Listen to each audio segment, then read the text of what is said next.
감사합니다. 회계도의 날마다는 이슬람 최애의 종교 행사입니다. 30일 동안 금식하면서 금육의 기간을 갖습니다. 해가 뜰 때부터 해가 질 때까지 일체의 음식을 삼가고, 그러나 해가 질 때가 되면 뿌까뿌아사라고 하는 간단한 식사를 하고, 그리고 밤새 두세 차례 식사를 하게 된다고 하는 겁니다. 그 라마단 기간이 30일 끝나게 되면 그동안 고생했다고 르바단 기간이 열흘 정도 기간이 정해지는데, 긴 연휴를 즐기면서 이슬람 종교력으로 새해를 맞이하게 된다고 합니다. 그런데 이 자기 절제와 금욕을 하는 라마단 기간에 두 가지 특징이 있는데, 낮 시간은 금식하고 굶기 때문에 힘든 일을 하지 않습니다만은 그래도 사람들이 예민하고 신경이 날카로워서 자주 싸운다고 하는 겁니다. 그 두 번째로는 밤에는 음식을 먹고 활동할 수가 있기 때문에 음식 소비와 전력 소비가 평상시 두세 배 정도 많아진다고 하는 것입니다. 그리고 금식 기간이 끝나면 르바단 때에는 온통 시끄러운 축제 때문에 사람들이 정신을 잃을 정도라고 하는 것입니다. 회교 종교 지도자들은 라마단이 본질을 떠났다고 근심하면서 염려한다고 하는 이야기를 들었습니다. 혼빈탈주, 견지망월. 혼빈탈주라고 하는 것은 악작지껄한 그런 떠드는 손님이 주인의 자리를 뺏는다는 말이고, 견지망월이라고 하는 말은 저 달을 바라보라, 그랬을 때 달을 보는 게 아니라 손가락을 바라보는 그런 것을 말하는 것입니다. 한마디로 말하면 본질을 떠나면 본질을 삼켜버린다, 그런 뜻입니다. 해마다 성탄이 되면 라마단 기간처럼 비본질이 예수님의 성탄절을 삼켜버리는 경우가 많기 때문에 참으로 안타깝다고 하는 것입니다. 세상은 성탄절을 메리 크리스마스가 아니라 해피 홀리데이로 바꾸어 버렸습니다. 이제는 성탄절은 연휴로, 그리고 예수님을 그 성탄절의 주인에서 빼버리고 말았다고 하는 것입니다. 안타까운 현실인데, 우리의 성탄절만큼은 예수 그리스도가 중심에 놓이는 성탄절이 되기를 주의 이름으로 축원합니다. 오늘 우리가 읽은 본문의 말씀은 동방박사 세 사람이 아기 예수를 만나서 황금과 유황과 모략을 예물로 드리고 꿈에 헤로데게로 돌아가지 말라 지시하심을 받아 다른 길로 고국에 돌아가니라 했던 말씀이 오늘 본문의 내용입니다. 지시하심을 받았다는 말은 크레마티초라는 단어인데, 이 말은 하나님의 지시하심을 받고 명령에 따라서라는 뜻입니다. 다른 길로 돌아갔다고 했던 이 다른 길은 디알레스 호두란 말입니다. 지금까지 왔던 길이 아닌 전혀 새로운 another way, 새로운 길이다, 다른 길이다, 이런 뜻입니다. 성탄을 맞이하는 우리는 어떤 마음으로 성탄을 맞이해야 되는가? 또 성탄을 만난 우리 성도들은 어떤 길을 걸어가야 되는가? 이런 문제들을 함께 이 시간 나눌까 합니다. 제일 먼저 12절 말씀을 다 같이 한번 읽어보겠습니다. 12절. 그들은 꿈에 헤로데게로 돌아가지 말라 지시하심을 받아 다른 길로 고국에 돌아가니라. 오늘 본문에 보면 동방박사 세 사람은 하나님의 지시를 따라서 다른 길로 돌아갔다, 이렇게 말씀하고 있습니다. 이것은 무엇을 의미하냐면 예수 만난 사람은 다른 길을 걸어가야 된다는 것을 말하는 것입니다. 여기서 다른 길이라고 말하는 것은 지금까지 걸어왔던 삶, 지금까지 걸어왔던 생활 패턴과 그 살아왔던 방식을 버리고 새로운 다른 길을 걸어가야 된다는 것을 뜻하는 것입니다. 우리가 예수를 만난다고 했지만 예수 만난 다음에 여전히 예습성의 길을 걸어가는 경우가 얼마나 많으냐, 그런 질문입니다. 저는 목사이기 때문에 장례를 많이 집례해 봤습니다. 그런데 한 30년 전에 장례식을 집례할 때 보면 기독교식이라고 하지만 실상은 일반식의 기독교 예배만 덧붙여 놓은 그런 경우가 많았다고 하는 것입니다. 한 번은 한 의정부의 집사님 댁에 장례가 있어서 갔는데, 장례 행례를 이제 운구를 하게 되는데, 나올 때 일반식은 바가지를 밟고 나와야 됩니다. 그래야 애군이 따라오지 않는다 그러는데, 저는 그거 별로 중요시 여기지 않고 그냥 가라 그랬습니다. 그랬더니 장례 행례를 가다가 멈추면서 바가지를 안 밟고 나가는 게 어딨냐는 겁니다. 그럼 돌아가서 밟자 그랬더니 죽은 사자의 길은 돌아가는 게 없다는 겁니다. 그럼 어떻게 할 거냐고. 그리고 화를 내면서 그냥 갔습니다. 근데 가다가 조금 내가 있으니까 그래서 노제를 지내고, 언덕 있으니까 또 노제 지내고, 그 다음에 하관 예배 드릴 때는 같은 띠, 같은 출생 연도는 다 피하라, 그러면서 예배를 드리는데 예수 믿는 사람도 피하더라고요. 그래서 도대체 이건 일반식에다가 예수 믿는 예배만 갖다 붙여놓은 것이지 이게 기독교식이냐 이런 생각이 들었었습니다. 근데 요즘은 장례식장에 가보면 세 가지 패턴밖에 없어요. 하나는 기독교, 하나는 캐톨릭, 하나는 유교와 불교를 섞어놓은 전통 방식 비슷한 그런 방식의 이런 장례밖에 없다는 겁니다. 그런 걸 보면 우리 문화도 상당히 많이 기독교적으로 보편화됐습니다.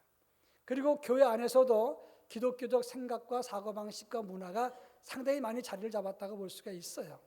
그런데 문제는 우리의 문화는 바뀌었지만 우리의 속사람과 우리의 가치까지도 예수 믿고 다른 길을 걸어가게 되는가? 이것은 질문해 볼 상황이라고 하는 것입니다. 누가복음 9장 51절 이후에 보면 예수님과 제자들이 사마리아 한 성에 갔을 때 그 지역 사람들이 예수님 들어오는 것을 반대했습니다. 그러자 야고보와 요한이 뭐라고 말합니까? 예수님, 우리가 하늘의 명에서 우리를 막는 사람들을 불이 내려서 다 태워 죽여버립시다. 예수님이 얼마나 답답한지 그 사람들 보아너게 우레의 아들이라고 말했어요. 그런데 예수님이 뭐라고 말합니까? 그들을 돌아보시며 꾸짖었다라고 성경은 말하고 있는데 이 꾸짖었다는 말의 단어를 보면 그 성경책에 보면 거기 표시가 번호가 있고 그 번호 밑에 주석이 나와 있는데 뭐라고 나왔냐면 고대 사본에 이르시되 너희는 무슨 정신으로 말하는지 모르는구나. 인자는 사람의 생명을 멸망시키러 온 것이 아니요 구원하러 왔노라 하시고 라는 말이 고대 사본에 있다는 겁니다. 제가 이 말씀을 왜 하는 거 아니? 오늘 우리들도 예수 만난 제자들이지만 예수를 믿는다고 하지만 어떤 경우는 무슨 정신으로 살아가는지 자기가 자기를 모르는 경우가 많이 있다는 겁니다. 여전히 자기 성질대로 자기 습관대로 예전에 살던 방식대로 살아가는 경우가 얼마나 많은지 모른다고 하는 것입니다. 예수 만난 사람의 길은 다른 길이 되어야 되는데 옛날 길로 돌아가는 경우가 많다는 거예요. 얼마 전에 전과 절도 육범이 간증한 얘기를 들었습니다. 이분이 절과 전도 육범으로 교도소를 들락거리다가 자기를 생각해 본 거예요. 내가 이렇게 살면 안 되는 거 아닌가? 내가 제대로 살아야 되겠다. 다시는 내가 이제 감옥에 들어오지 않으리라. 결심하고 살았습니다. 정말 열심히 결심하고 살았어요. 한 달쯤 지났는데 어느 날 길을 지나가는데 어떤 여자가 명품 가방을 싣고 가는 겁니다. 이 명품 가방을 어깨에 메고 가는데 자기도 모르는 순간에 그 명품 가방이 얼마짜리인지 저 안에 많은 것이 들었겠지라고 순간했는데 그걸 깜빡 정신을 잃어버렸는데 어느 틈엔가 자기가 그 명품 가방을 훔쳐가지고 뛰고 있더라는 거예요. 이건 자기 이성이나 논리가 아니라 자기 본능적으로 그걸 훔쳐가지고 뛰고 있더라는 겁니다. 내가 이러면 안 되지. 자수하고 그 다음에 그 사람이 예수 믿고는 사역자가 되었습니다. 근데 그 간증 중에 의미 있는 얘기가 뭐냐면 지금도 자기도 모르게 움찔움찔한다는 거예요. 자기도 모르게 이 도둑의 근성, 이 절도의 근성이 있어서 자기도 모르는 사이에 움찔움찔한다는 겁니다. 그래서 뭐 하는 말이 자기 이성이나 논리로는 안 되는데 성령의 이끌림 받아서 지금 이렇게 다른 길을 가고 있다 이런 간증을 했어요. 의미 있는 얘기입니다. 오늘 우리들이 예수를 만난 이후에도 예습성의 길, 자기 고집의 길을 걸어가는 경우가 얼마나 많습니까? 동방박사 세 사람이 어떻게 예수를 만났습니까?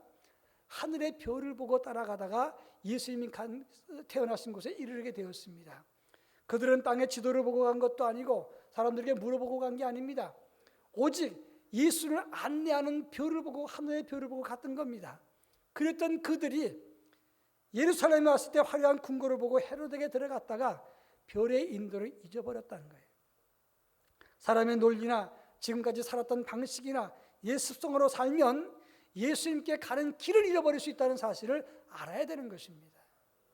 1975년 11월 달에 멕시코 북부에 있는 살틸로 교도소에서 75명의 죄수들이 탈출을 모의했습니다. 이들이 가까이 모여서 서로 의논하다가 5개월 동안 터널을 팠습니다. 드디어 76년 4월 18일 날 땅굴이 완성돼서 75명이 탈출을 했어요. 나와보니까 감옥은 아닌데 나와본 곳이 어디냐면 재판받던 재판법정으로 나왔어요. 그래가지고 그대로 그 나온 사람들 그대로 판사가 보고는 다시 붙잡아다가 감옥에 집어넣는데 그전보다 더 큰 형벌을 받았다. 그런 외신 뉴스가 나왔습니다. 아무리 열심히 하면 뭐합니까? 그 자리로 돌아오면 아무것도 아닌 거예요. 수없는 성탄절을 보내고 예수님 만났다고 해도 여전히 예전에 살던 길로 돌아간다면 우리도 똑같은 신세가 된다는 사실을 잊어서는 안 되는 것입니다. 골로새 3장에 보면 그러므로 너희가 그리스도와 함께 다시 살리심을 받았으면 위의 것을 찾으라. 거기는 그리스도께서 하나님 우편에 앉아 계시느니라. 위의 것을 생각하고 땅의 것을 생각하지 말라 그랬어요. 로마서 12장 2절에 보면 너희는 이 세대를 본받지 말고 오직 마음을 새롭게 함으로 변화를 받아 하나님의 선하시고 기뻐하시고 온전하신 뜻이 무엇인지를 분별하도록 하라. 이렇게 말씀을 하고 있는 겁니다. 예수 만난 동방박사는 더 이상 옛날 길로 가지 않았습니다. 예수 만난 우리들은 더 이상 옛 길로 가면 안 됩니다. 변화된 다른 길로 걸어가야 맞는 길이다 하는 것입니다. 예수 만난 우리 모두의 길이 성탄하신 예수님 만나는 길이 될 수 있기를 주의 이름으로 축원합니다. 그리고 다른 길로 돌아갈 수 있기를 축원합니다. 자, 그렇다면 다른 길로 가지 않았다면 어떤 결과가 생겼을까 하는 질문입니다. 만약에 동방박사 세 사람이 헤롯을 만나는 길로 갔다면 헤롯이 승하고 예수는 죽는 길이 됐다는 것을 알아야 됩니다. 마태복음 2장 8절에 보면 헤롯은 아기 예수께 대해서 자기에게 알려달라고 했습니다. 너희가 가서 예수를 찾거든 그에게 경배하고 나에게 알려주라. 나도 가서 경배하겠다 말을 했습니다. 그러나 실상은 그가 예수를 경배하는 게 아니라 아기 예수를 죽이려고 했던 계획이었습니다. 마태복음 2장 16절에 보면 이 동방박사 세 사람이 하나님의 지시하심으로 다른 길로 가니까 헤롯은 박사들에게 속은 줄 알고 노하여 베들레헴 지경에 2살 아래의 모든 아기들을 다 찾아서 죽여버렸습니다. 무슨 말입니까? 박사들이 헤롯을 만나러 가는 옛길로 돌아갔다면 예수 죽고 헤롯은 승하는 길이 될 수밖에 없었다고 하는 것입니다. 마찬가지입니다. 오늘 우리들도 우리 성도들이 예전 길로 가면 예수 생명, 복음을 힘들게 한다는 사실을 알아야 되는 거예요. 자기 생각대로 사는 길, 자기 고집대로 사는 길, 자기만 위하는 길은 복음과 생명 그리고 교회를 힘들게 할 수 있다는 사실을 알아야 되는 것입니다. 제가 지난주에 어떤 대형교회 세습 문제를 얘기를 했어요. 그 이후에 목사님들끼리 잠깐 모였는데 저희는 목사님들이니까 측근에 있는 사람들 누군지 잘 압니다. 근데 그 대형교회 주변에서 이런 조언을 했다고 합니다. 흥분한 여론을 잠재우기 위해서 교회 선교 자금을 풀어서 세상에 기여하자. 그러면 좀 나을 거 아니겠느냐. 물론 확인된 바는 없습니다. 제가 직접 들은 게 아니니까. 근데 그때 모였던 목사님들이 뭐라고 얘기했냐면 송장에 화장하는 거랑 뭐가 다른가. 가장 본질적인 것은 건드리지 않고 그건 해결책이 아니다. 돈 있는 사람들이 항상 돈으로 문제를 해결하려고 하는 그 방식이 그것이 잘못된 것이다. 그것이 돈길이요 돈갑질이 아닌가. 그런 얘기를 했습니다. 교회가 세상의 방법을 택하면 복음을 어렵게 합니다. 우리 교회가 결정한 거, 내 믿음 내가 결정했는데 누가 뭐라고 할 것이냐. 우리는 그렇지 않았다. 그렇게 장담할 수 있습니까? 마태복음 25장 44절에 보면 예수님이 이런 말씀하십니다. 그들도 대답하여 이르되 주여 우리가 어느 때에 주께서 줄이신 것이나 목마른 것이나 나그네 되신 것이나 헐벗은 것이나 병든 것이나 옥에 갇힌 것을 보고 공양하지 아니하더이까. 우리는 아닙니다. 예수님 배고플 때, 예수님 줄이실 때 우리는 보지 못했습니다. 그때 예수님 뭐라고 말씀하셨습니까? 이 지극히 작은 자 하나에게 하지 아니한 것이 곧 내게 하지 아니한 것이라고 예수님 말씀했어요. 우리는 적극적으로 누구를 해친 적이 없습니다. 그러나 정작 돌봐야 될 외로운 사람, 병든 사람, 낙심하고 우울한 사람, 실패하고 절망한 사람은 돌보지 않고 나 힘들어, 나 서운하고 지쳤어, 자기 사랑에서 벗어나지 못한 경우가 많았다고 하는 것입니다. 이것이 옛사람의 길이고 복음을 쇠하게 하는 길이고 헤롯을 승하게 하는 길이라는 사실을 알아야 되는 것입니다. 퍼싱 원칙이라는 말이 있습니다. 이 퍼싱이라는 사람은 존 조지프 퍼싱의 이름을 말하는 것인데 미국 최초의 육성 장군 대원수가 된 퍼싱의 이름입니다. 이 퍼싱은 1차 세계대전 당시에 유럽 원정군 미군 사령관으로 활약을 했는데 그 당시 800명 선배를 제치고 대위에서 바로 준장별을 단 사람입니다. 그래서 유명한 사람입니다. 영국과 프랑스의 연합군 아래 미군을 편성했을 때 이 퍼싱이 사령관으로서 이런 거절을 했습니다. 미군은 건국 이래 타국군의 지휘를 받아본 적이 없다. 우리는 안 하겠다. 그래서 할 수 없이 이 1차 세계대전 당시에 영국과 프랑스 연합군은 연합군대로, 미군은 미군 작전권을 가지고 독자적인 지휘권을 행사했다고 하는 겁니다. 이게 퍼싱 원칙이에요. 그래서 미군은 지금도 다른 나라 지휘받지 않고 독자적인 지휘권을 행사한다고 하는 겁니다. 자기들의 자존심을 내세우는 전통, 군인으로서 자부심을 가지는 기백 다 좋아요. 그런데 그렇기 때문에 미군은 남의 나라에 주둔할 때 자기의 지시대로 남의 나라에 결례를 행한 적이 너무 많아요. 자기 방식대로 작전을 전개하다가 주둔군 그 나라에 많은 사람의 인명피해를 낸 적도 많다고 하는 것입니다. 무슨 말입니까? 자존심이 다른 사람을 죽일 수도 있어요. 다른 사람을 괴롭힐 수 있는 겁니다. 예수 길을 떠난 자존심, 자기 중심은 얼마나 많이 헤롯을 승하게 한다는 사실을 모르냐 이겁니다. 우리 교회가 결정하고 내가 내 믿음대로 내 마음대로 사는 것이 뭐가 문제냐? 그렇지 않습니다. 교회는 외부의 세력에 의해서 망한 경우보다는 내부의 문제로 무너진 경우가 훨씬 더 많습니다. 신앙의 본질을 찾지 않은 그런 길은 복음과 예수의 생명을 위협하고 예수 죽일 수 있게 만든다는 사실을 알아야 되는 것입니다. 예수님이 이 땅에 오신 본질이 무엇입니까? 자기를 비우고 종의 형체를 입었어요. 낮아지신 겁니다. 자기 인간의 몸을 입고 죽으셨습니다. 자기 희생을 말하는 거예요. 십자가에 죽으셔서 사람을 살렸습니다. 예수님은 복음을 가지고 사람을 살린 사람이지 죽인 사람이 아니었어요. 소외된 사람 병자들을 찾아갔습니다. 그들에게 조건을 달지 않고 용서하고 사랑했습니다. 이것이 예수님의 삶이었고 이것이 복음이고 이것이 우리를 구원케 만든 겁니다. 이 본질에 살아있는 믿음의 길, 이것이 바로 예수 믿는 사람, 예수 만난 사람의 길인 것이고 이것은 지나간 과거의 길이 아니라 새로운 다른 길을 걷는 성도의 삶이라는 사실을 알아야 되는 것입니다. 자, 그렇다면 동방박사가 갔던 길은 어떤 길이었는가? 성서학자들의 연구에 의하면 동방박사는 편안한 길이 아니라 돌아갈 때는 힘든 길을 걸어갔다는 겁니다. 성서학자들의 연구에 의하면 사해바다 남쪽에 있는 모압 평지, 그 평지의 길은 무슨 길이냐? 물 없는 사막의 광야길입니다. 아니면 그 요단강 사해바다 북쪽에 있는 그 길을 걸어갔을 것이다. 그 길은 산악지역이에요. 그리고 그 길은 아주 황폐하고 거친 그런 산악이고 물 없는 거친 길입니다. 어떤 길로 가도 좋은 길이 아니었어요. 에스라서 7장 9절에 보면 에스라가 바사에서 유대 백성들을 데리고 2차로 귀환할 때 넉 달이 걸렸다고 기록이 되어 있어요. 그렇다면 동방박사 고향이 페르사 지역이니까 그 페르사 지역에서 예수님 만나러 올 때 몇 달이 걸렸을까?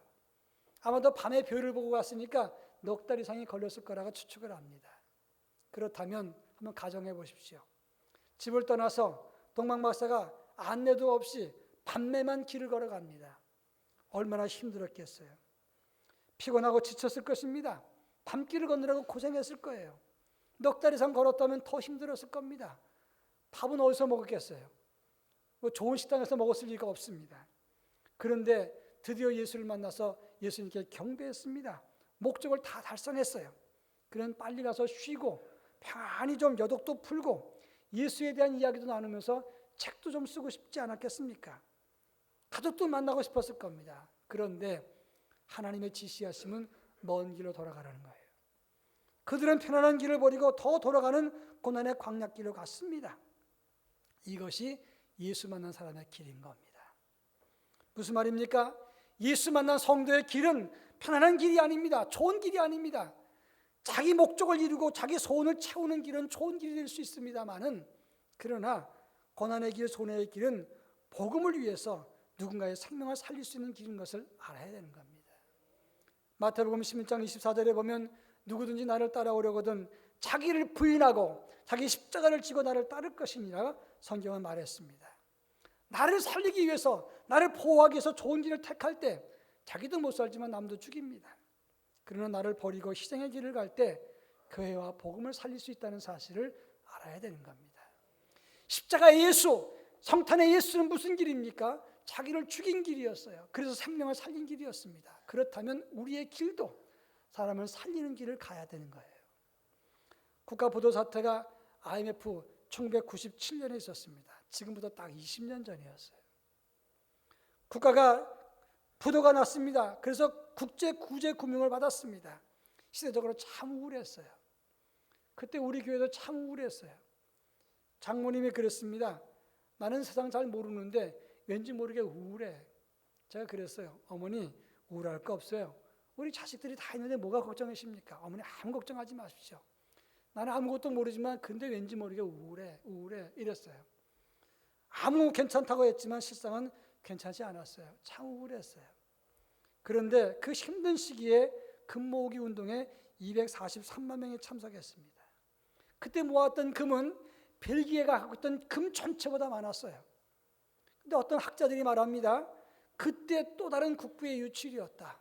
싸게 금을 팔고 나중에 비싸게 들여왔기 때문에 이건 잘못된 선택이었다고 말을 했습니다. 그러나 세계적으로 한국 사람들 보고 놀랐습니다. 아니, 저들이 뻔히 알면서도 금을 모아갖고 나라 살리겠다는 저 애국심, 그거 하나만 믿고 이 나라는 믿을 만한 나라다, 신뢰해서 도움을 주어서 국가가 어려움 속에서 다시 일어났습니다. 개개인의 희생이 국가를 살린 거예요. 근데 20년이 지난 다음에 최근에 설문조사를 했습니다. 다시 금위기가 오면 당신은 금 모으기에 동참하겠는가? 38%가 아니요.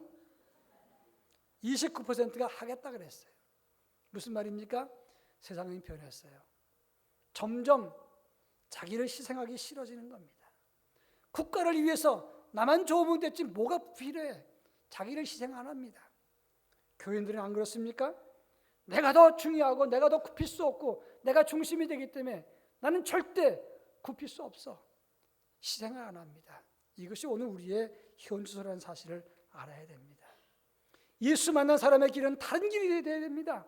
나를 살리고 세우는 길이 아니라 먼 길, 손해보고 힘든 길이라도 복음을 위해서 나를 쪼개는 길, 그 길이 다른 길인 것이고 생명을 살리는 길인 것입니다. 진짜 실력이 무슨 말입니까? 무엇이 진짜 실력입니까? 많은 걸 가지고 있고 내 영향력이 있고 지경이 넓혀지고 나는 넉넉하다는 그것이 진짜 실력입니까? 아닙니다. 하나님이 내 건강과 재물과 내 사업과 내 생각 한번 바람 불면 다 사라지고 맙니다. 진정한 실력은 자기 수고와 희생을 다하고 자기 몫을 감당하는 사람이 진짜 실력자인 것입니다. 어떤 농장에 믿을 만한 일꾼을 뽑는다 광고를 했어요. 아무도 안 옵니다. 이 농장 주인의 친구가 내가 추천할 만한 사람인데 쓰게, 추천한 사람 보냈는데 추천서에 뭐라고 썼냐면 이 사람은 비바람이 몰아쳐도 마음 놓고 잠을 자는 사람 이렇게 써 있었어요. 이 주인이 이게 좋은 사람이란 뜻인가 나쁜 사람이란 뜻인가 도대체 구별이 안 갔습니다. 근데 사람이 없으니까 그 사람 뽑아서 썼는데 한 달이 안 돼서 일주일 뒤에 폭풍우가 쏟아진 겁니다. 비가 몰아치고 막 난리가 났는데 그 일꾼을 찾아보니까 없어요. 혹시나 해서 봤더니 자고 있어요. 이래서 이놈이 폭풍우가 몰아쳐서 자는 놈이구나. 야단을 치면서 깨웠습니다. 너 참 태연하다. 폭풍우가 내려치는데 잠을 잘 수가 있냐? 외양간에 가봤더니 수로가 다 파져 있고 구멍난 지붕을 다 떼어놨어요. 곡식 창고에 가봤더니 물 새는 곳 하나도 없이 다 만들어놨어요. 밭에 나가봤더니 집단을 다 단단히 묶어놓고 비닐을 다 씌워놨어요. 다 해놓고 비가 와도 꼭지걱정 속에 들어가 자고 있었던 겁니다.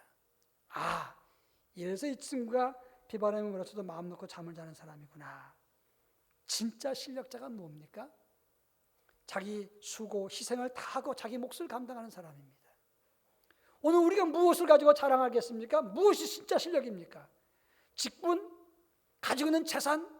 가지고 있는 지성? 무엇이 진짜 실력입니까? 남을 위해서 수고하고 희생할 줄 아는 자기 몫을 감당하는 믿음이 진짜 실력자인 것입니다. 가던 길 가면 다 죽습니다. 예수님께 도움이 안 됩니다. 헤롯이 승하는 길입니다. 예수 만난 다음에는 다른 길로 가야 됩니다.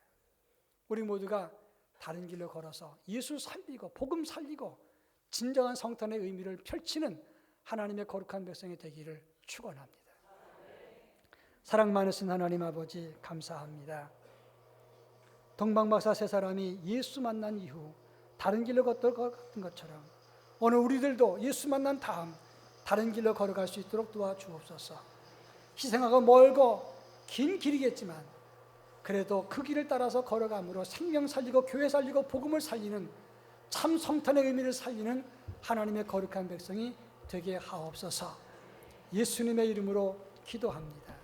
아멘.